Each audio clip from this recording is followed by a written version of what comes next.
যারা করেছিলেন অতিথিকে বলবো চলে আসার জন্য, যেহেতু প্রতিবাদী আয়োজন। আমি আব্দুল করিম কিমকে দৃষ্টি আকর্ষণ করছি। সংহতিটা হবে 1 মিনিটের। আমরা আপনাদের সকলকে বসার জায়গা দিতে পারিনি, আমরা জানতাম না। আসলে সবাই স্বতঃস্ফূর্তভাবে আজকে এখানে এসেছেন।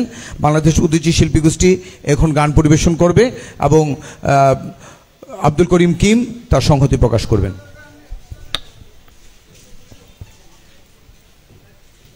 সরদা হল খুলে দেওয়ার জন্য, জঞ্জাল মুক্ত করার জন্য আজকের এই আয়োজন।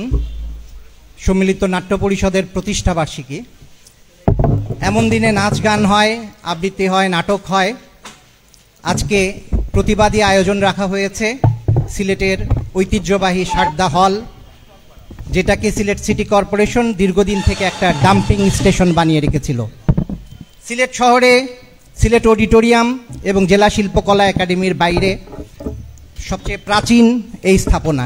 সুরমা নদীর তীরে এরকম একটি স্থাপনা আছে, এটা আমাদের গৌরবের বিষয় ছিল।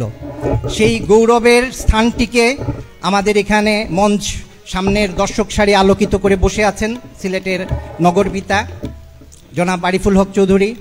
উনি খবর পেয়েছেন এখানে তার প্রতিবাদে আয়োজন হচ্ছে, উনি চলে এসেছেন। এটা তার একটা কেরিশমা। কালকের পত্রপত্রিকায় তার ব্যাপক প্রশংসা হবে। মেয়র এখানে এসেছেন এবং তিনি দাবি মেনে বক্তব্য দিয়ে চলে গেছেন। আলটিমেটলি মেয়র হতো এটা এমনি করার ছিল, উনি এখানে এসে সেই দাবি মেনে নিয়ে একটা কিছু বলে যাবেন। এটা তার যে কেরিশমা সেটার একটা অংশ। এখন বিষয় হলো, এই ডাম্পিং স্টেশনের সামনে এই যে সারদা হল, এইটা যদি ঐতিহ্যবাহী ভবন হয়, এই 3 তলা ভবন কে বানিয়েছিল? এই ভবন এই মেয়র সাহেবরা বানিয়েছিলেন। ওনারা যখন সিলেটের মুন্ডের কর্তা ছিলেন, এই ভবনটাকে নষ্ট করে এখানে এই 3 তলা ভবন বানিয়েছেন। এই ভবনের সৌন্দর্য ফিরিয়ে দিতে হলে এটাকে সরাতে হবে। আর এই যে আবর্জনাবাহী, এখানে যখন এসেছি অনুষ্ঠানে, তখন দেখা যাচ্ছে একটার পর একটা ময়লাবাহী গাড়ি সরছে।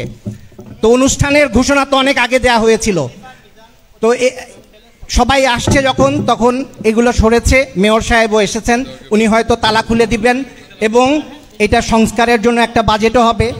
অন্তত সেই 15 লাখ টাকার বাজেট থেকে যেন না হয়, কারণ পুরো বছরের জন্য নাকি সাংস্কৃতিক কর্মকাণ্ডের জন্য 15 লক্ষ টাকা রেখেছেন।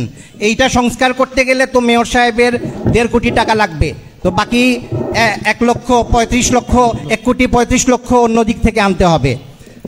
এক মিনিটে শেষ করছি না, কারণ আমি একটু অন্যভাবেই বলছি।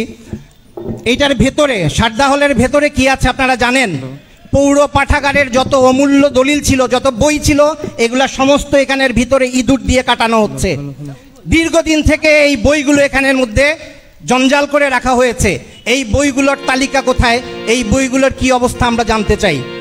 পৌর পাঠাগার যখন সিলেট সিটি কর্পোরেশনের ভবনের কাজ চলছিল, সেই সময়ে পৌর পাঠাগারে নগর ভবনের কাজ চলছে। সেই সময়ে সেখান থেকে বইগুলো সরিয়ে এখানে আনা হয়েছে। এখন তো